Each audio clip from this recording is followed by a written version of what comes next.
Amperge Convida, com Heloísa Carpena. O aumento da população que ocupa as ruas como espaço de abrigo e moradia é uma realidade em todo o território nacional. No Rio de Janeiro, segundo dados do Ministério dos Direitos Humanos e Cidadania, em 2022 havia 14 mil pessoas em situação de rua. Em 2016 eram 1.759. De acordo com o último dado completo do relatório, a cidade do Rio de Janeiro realizou cerca de 7 mil atendimentos nos centros POP, o menor número entre as 10 cidades do país com as maiores populações de rua. Os dados de 2022 são os últimos disponíveis para políticas públicas. O que tem sido feito para enfrentar essa realidade? Esse é o tema da minha conversa de hoje com o padre Marco Lázaro, que é o capelão do Ministério Público do Rio de Janeiro há 15 anos, fundador de uma associação chamada Desata-me, que é uma organização da sociedade civil. Bom dia, padre Lázaro, obrigada por aceitar o convite da Amperge. Eu quero começar a nossa entrevista falando um pouco da sua história. Eu sei que você é baiano. E eu queria saber, queria que você contasse aqui para os nossos ouvintes o que motivou a sua migração para o Rio de Janeiro. Bom dia, é um prazer, obrigado, Amperge, minha querida doutora Heloísa Carpena. A minha migração para o Rio de Janeiro nasceu com a migração, eu chamo migração de ofício eclesiástico, minha, porque eu, na Bahia, e o Brasil vivia outro cenário político-social. Aliás, naquele quadrado da história, se cantava-se mais do que as brigas de hoje. Então eu era um dos padres cantores do Brasil, lançando o Axé Gospel. Aí a televisão repetidora da Globo, lá da Bahia, gostou do trabalho do projeto e eu vim apresentar a música no Domingão do Faustão. E aí vim para o Rio cantar como padre cantor, fiquei no Rio. Logo depois eu vim morar no Rio um mês depois, porque fui acolhido pela paróquia que me recebeu e passei a estudar Direito, tendo terminado o curso de Comunicação. E conheci o Dr. Marcos Ramanhana numa das missas, como também conheci à época promotor de Justiça e também a doutora Rosani Cunha. E de lá fui para o Ministério Público, me apaixonei pelo direito e hoje pratico não mais música, mas direitos sociais. E segue como capelão da instituição. Conta para nós o que faz o capelão. O capelão da instituição é aquele que é o padre daquele local e que cuida, é o cura de almas, que cuida das almas, que zela pela espiritualidade das pessoas e da instituição. Então, há 25 anos eu presido a missa semanal na sede do Ministério Público, no 4º andar, que é o único Ministério Público do Brasil que tem uma capela ecumênica. Tem a missa servida aos católicos, como serviço religioso, e tem também o culto evangélico. E o engraçado é que lá se pratica o diálogo religioso, o ecumenismo, todo mundo se entende, padres e pastores. Então eu errei na apresentação, eu disse que você há 15 anos é o capelão, é isso? 25 anos, então botas de prata, né? Muito tempo, pois é.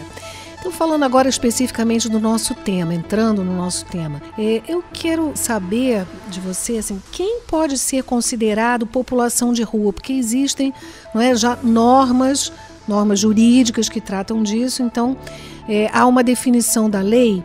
E uma pergunta mais pessoal, assim, faz diferença falar pessoas em situação de rua? Olha, eu vou quebrar o protocolo, eu gosto de quebrar protocolo. Então, qualquer um de nós que estamos aqui nesse estúdio, podemos estar sujeitos a virar uma pessoa em situação de rua. A irmos para uma situação tão vulnerável da vida existencial, que podemos ser uma dessas pessoas, se não tivermos as condições necessárias para a subsistência, para o apoio. E isso é uma questão nevrálgica desse tema, porque a Hannah Arendt, né, no livro que uma amiga me presenteou, ela diz que o problema da existência são as condições de existência. Então, a pessoa em situação de rua, ela, entendo que ela está ali temporariamente, e é assim que a lei considera. Uma pessoa que mora em um espaço público, que mora em local degradado e ali busca a sua subsistência, até trabalha naquele ambiente, e essa pessoa está ali porque por alguma situação da sua vida existencial claro, e isso assodado pelas condições socioeconômicas, foi-lhe imposta aquela condição. Mas ali não é lugar de moradia para um ser humano. Sim, essa ideia de em situação dá uma ideia de transitoriedade, né? De uma coisa provisória. Exato. Bom, há controvérsias. Eu divirjo de alguém que acha que promover a presença dessa pessoa na rua, há quem entenda que a rua ali é o lugar dessa pessoa e aí se estaria defendendo a liberdade e a autonomia dela. Mas, bom, eu defendo que qualquer pessoa pode defender a sua autonomia, a sua liberdade, advogar a sua cidadania, sua dignidade numa moradia. Tanto que há um programa federal, o Housing First, que advoga isso, que haja política pública para a moradia dessa pessoa. O André, que aqui está, por exemplo, me acompanha, mora em situação de rua, e claro que o lugar dele não é o abrigo. Então, a política pública deve promover uma moradia para quem está na rua, para além do abrigamento. E como eu disse, há normas, né? É um decreto 7.053 de 2009 que instituiu essa política nacional para a população em situação de rua e, mais recentemente, uma lei federal 14.821 de 2024 que instituiu a Política Nacional de Trabalho Digno e Cidadania para a população em situação de rua. Além dessas, na minha pesquisa, eu encontrei uma iniciativa do CNJ, Conselho Nacional de Justiça, buscando garantir o acesso da população em situação de rua à justiça e a serviços públicos essenciais, como, por exemplo, a emissão de documentos.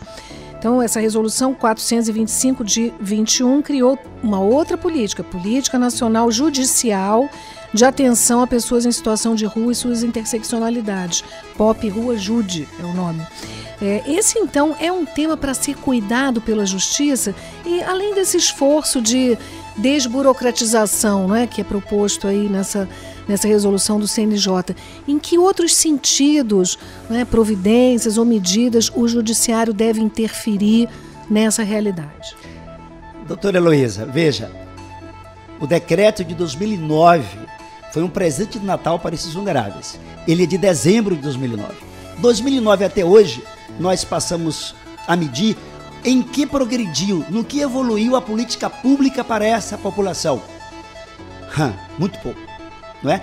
E onde... Políticas não faltam, né? Só aí eu já citei 3 que estão previstas em lei. Pois é, então estamos falando aí da normatividade, falando em direitos civis e garantia de direitos sociais. Essa é a questão.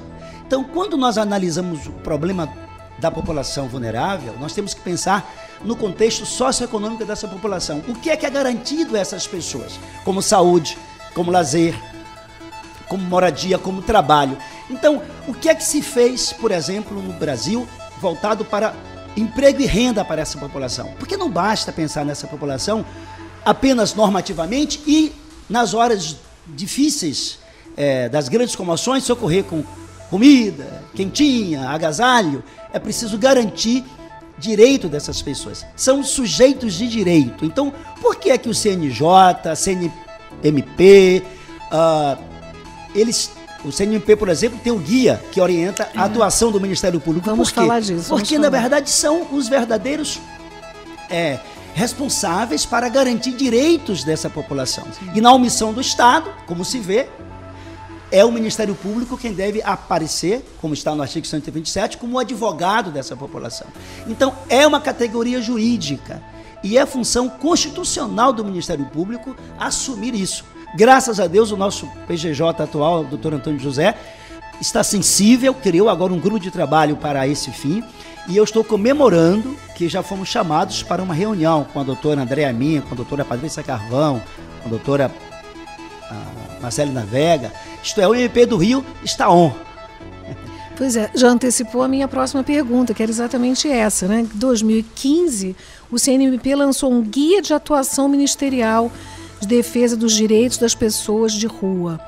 Esse documento é um marco importante, né? Desenvolvido exatamente para orientar os membros do Ministério Público na atuação da defesa dos direitos. Então, você já antecipou o que tem sido feito.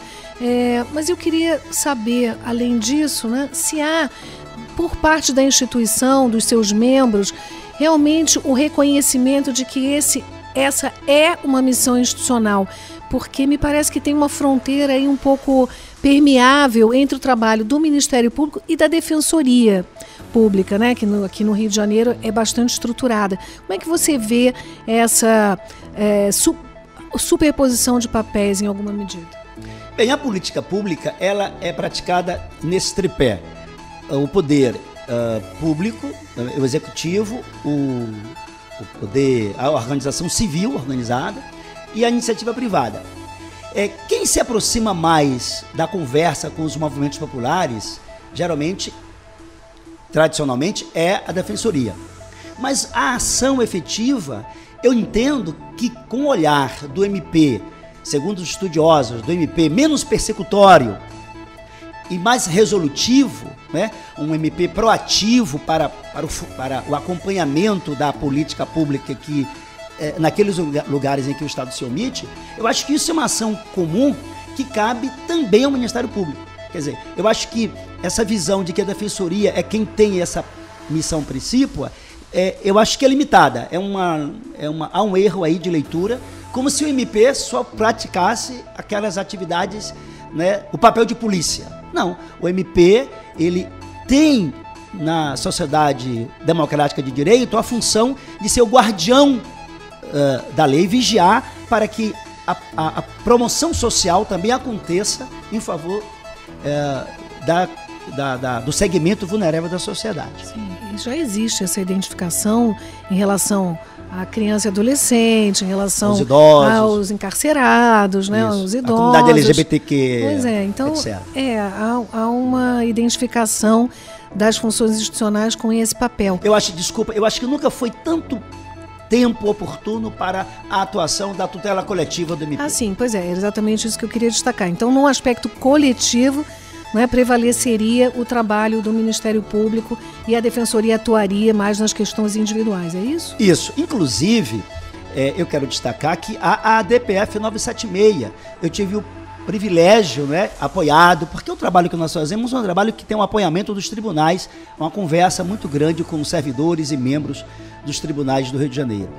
E a nossa DISATAM. E eu pude entrar no Salão Branco do STF, isso me orgulha muito, como representante das pessoas que confiam em nós, e entregar ao ministro Alexandre de Moraes, que responde por essa DPF, um inquérito civil do Ministério Público do Rio, que foi protagonizado pelo promotor Tiago Joffre, e isso foi de uma importância enorme para produzir a reflexão e a atuação atual do que se refere a essa população em situação de rua. Inclusive, o Rio de Janeiro precisa, não é, aprovar a Câmara de Vereadores a comissão intersetorial, intermunicipal de acompanhamento e monitoramento dessa questão no Rio de Janeiro, na cidade. Muito bem. Vamos falar então, já antecipando, né? Antecipado da DISATAM. Eu há poucos dias, não, há 2 dias atrás, já me preparando para essa entrevista, apareceu para mim nas redes sociais um corte, um vídeo com uma entrevista de Dom Helder Câmara. E ele dizia, né, comentava há pouco, que os algoritmos estão agora lendo pensamentos também, né? Enquanto eu me preparava para a entrevista, já, né, fui municiada desse material. Então, Dom Helder dizia nesse vídeo que era a missão do religioso, né, e do cristão cuidar dos pobres e dos desfavorecidos. Mas que o padre que fazia isso na época dele, né, período da ditadura, assim, a época mais sombria da nossa história, né, ele era visto como comunista, né? Então eu te pergunto, como é isso hoje? Como é ter fundado uma organização da sociedade civil e levar à frente esse trabalho sendo um membro da igreja?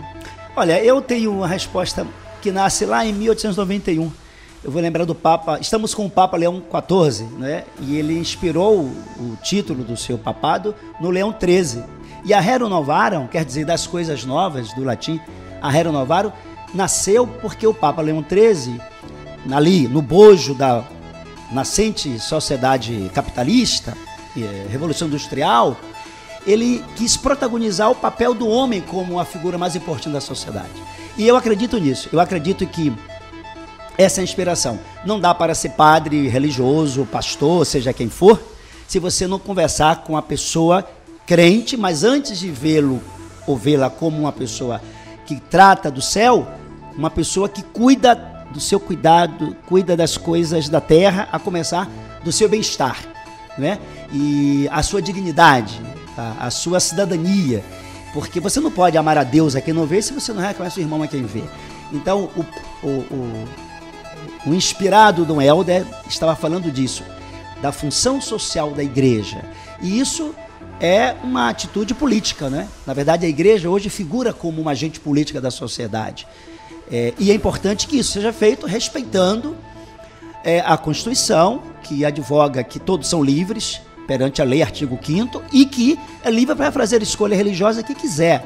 E conversar com todas as religiões, sempre promovendo o respeito humano.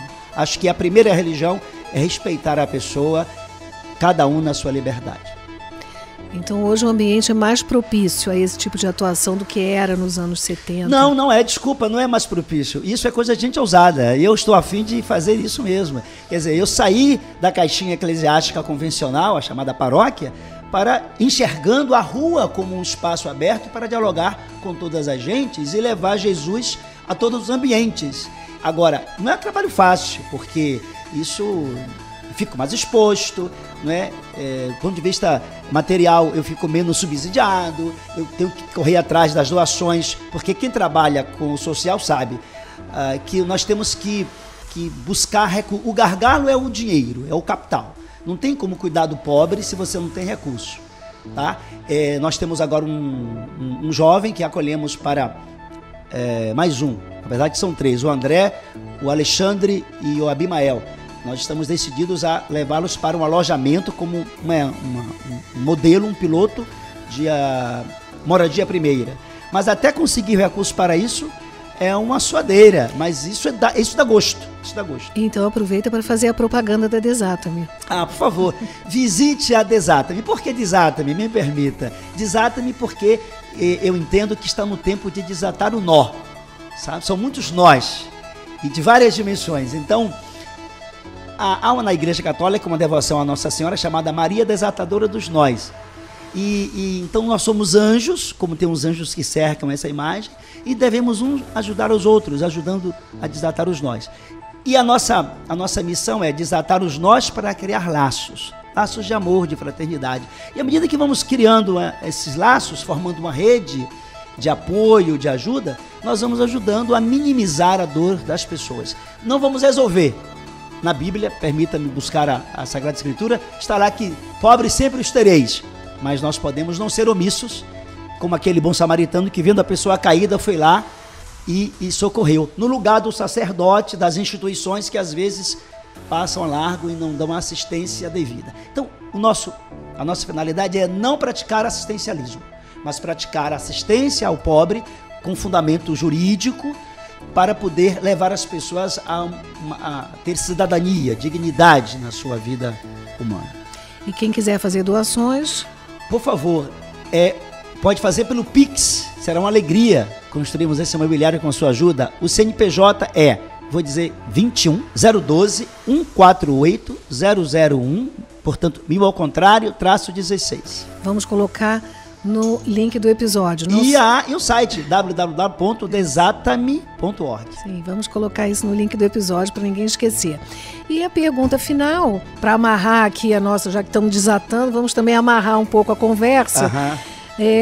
Te pedindo para falar, eu sei que você tem um projeto que está concorrendo ao Prêmio Inovare, é isso?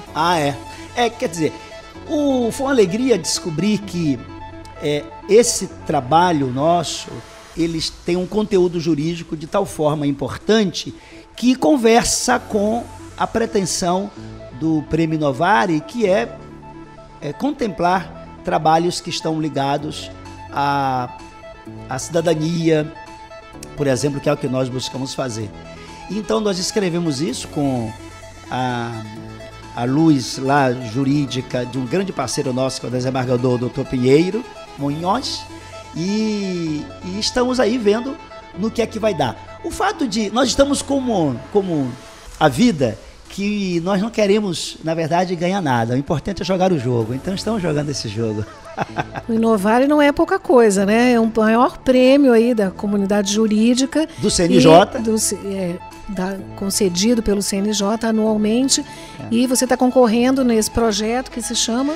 Desatando Vulnerabilidades, em que discutimos justamente como o sistema judiciário faz o agasalhamento, o acesso à justiça às pessoas em situação de rua. Por exemplo, o André, quando chegou aqui de bermuda, eu tive que me socorrer do auxílio luxuoso da resolução do CNJ, e aí a turma sensível deixou entrar. Aqui no Palácio Guanabara, né? No Palácio Guanabara. Sede do governo do estado, onde fica o nosso estúdio, temporariamente que seja. Mas então, parabéns pelo seu projeto, desejo sucesso lá no Prêmio Inovare para dar mais visibilidade ainda, e vou encerrar convidando os ouvintes a seguirem o podcast, se inscreverem no nosso canal no YouTube para não perder nenhum episódio. Obrigado.